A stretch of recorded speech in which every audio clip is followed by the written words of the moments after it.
man am na du dëgg li wax leer na de li ma wax bu leer Zarko bu doon dañ koy boole Balla Gaye sax dama ne Zarko mooy dëgg la xanaa c'est mon droit le plus absolu mais yàlla ko Sa Thiès dóor mu maintenant daanu nag bu fekkee dañ koy analyser techniquement Zarko am na ay atu ci combat bi comme Sa Thiès mais pour man Zarko moo ëpp ay atu ci combat bi li tax mooy Sa Thiès dafa benn mbër mu am jikko mooy pour moom li mu bëgg def war bi ne far da ko war a def ñaaree su ko bëggee def sottiwul bëre bi dafay tëj dëgg la ku d'accord rek nga ne ma d'accord d'accord nañu mooy day bëgg a tari alif ba yaa à l'espace d'une minute bi mu ko sampalee ëmb seen foofu engagé ko grand bi teg résistance dafa taxaw bi mu taxawee dañu dañuy ci bëri bi ñu daan bu dëgg benn mbër la mës a accéléré kooku dajeeg moom muy Malick Niang def ko daan maintenant su Zarko sàgganee ba Sa Thiès étalé bëri bi li mu bëgg a def ci une minute Sa Thiès dana daan Zarko ba ci c'est ça la réalité mais ban Zarko lay dajeel est-ce que Zarko ba mu dajeeloon 2011 lay dajeel Zarko bii muy dajeel dafa dem Europe jàngi xeetu sport de combat yëpp boo xoolee bokk na ci mbër yi gën a respecté adversaire bi arbitre ne prix lépp lu muy jëflante ak yow da koy def muy benn genre bagarre psychologique bataille psychologique lay utiliser mais bu arbitre ne prix Zarko daf lay liir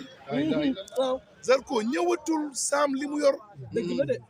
mais léegi ban mbër ngeen mës a gis mu bëreeg Sa Thiès benn Sa Thiès am ci ndam bariwul lenn mooy fooram mbër mu jubali ci tànk da lay daal Sa Thiès benn mbañ la am tànk bi kenn du ko laal bu ñu déggee wax ji kon kenn du laal tànk bi buur bu ñu déggee wax ji dafa mel ni kon jàng ngeen Sa Thiès ah mais pourquoi pas xam nga Zarko buntu làmbam dafa ne ci combat bi tey bu ñu ñëwee ba taxaw ñoom ñaar bu fekkee xam ngeen làmb di ngeen xam kan mu ci gën a Zarko tëddul di nelaw Zarko est un sportif de haut niveau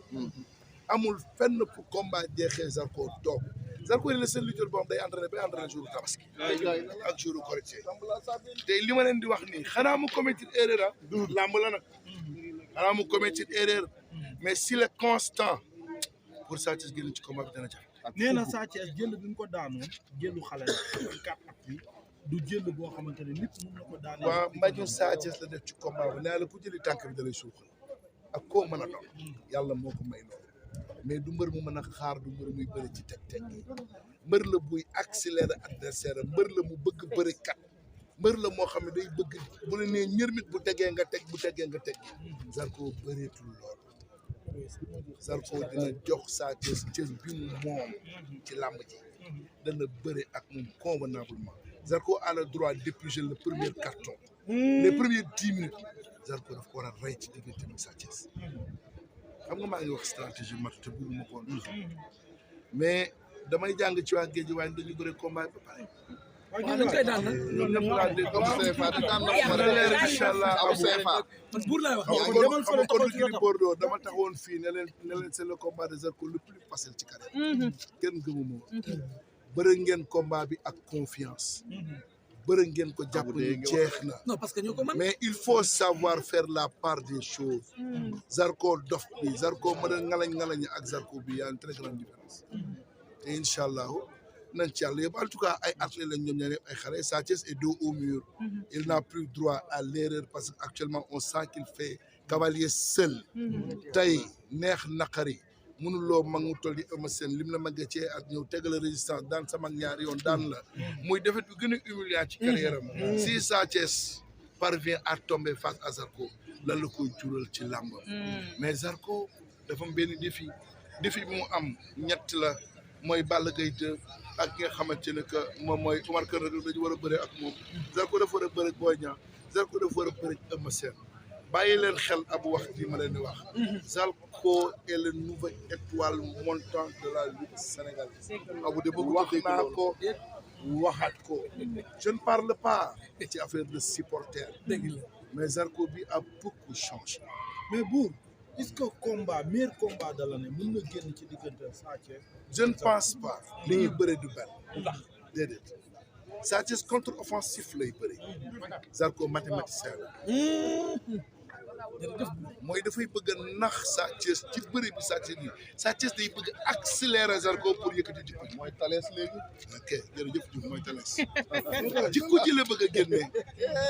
te jikko ji du gaaw a génne incha allah. dóor mu daanu mu war ci combat bi. ñoom ñaar Sa Thiès buy xeex day xeex pour ubbi bëri day xeex pour yegg la fukk la kenn mu sa yegg Zarko amul droit xeex ci combat bi parce que bu xeexee jikko ji dafay dikk te bu jikko ji dikkee dafay commettre ay erreur donc liñ koy digal mooy ñu bëri ak xel bëri ci tranquillité bëri avec la conscience tranquille c'est pas la fin du monde bu mu yenn combat bi te j'espère que du ko yenn loolu moom lu ma leer. mais doo dem te doo wax ci suba Ibou Diouf tuddee la drapeau diggante Sa Thiès 50 ak Fils de Gora spécial suba fële ca arène nationale ñëwoon ñu ci loolu. man bañ naa ko ba woow ma samay bokk dama ne presse bi ñooy samay bokk suba mën na ñëw stade duuru laay àndal peut-être ak ñaari nit loolu la ma Ibou Diouf ndax damaa ñëw fekk fa samay nit du suma drapeau presse en ligne bi du suma bésu presse en ligne bi awma ci benn dogal su ma ñëwoon tey ne sëpp Touba stade damay xool ci presse benn nit jox ko drapeau bi ne ko demal nga présenté ko ma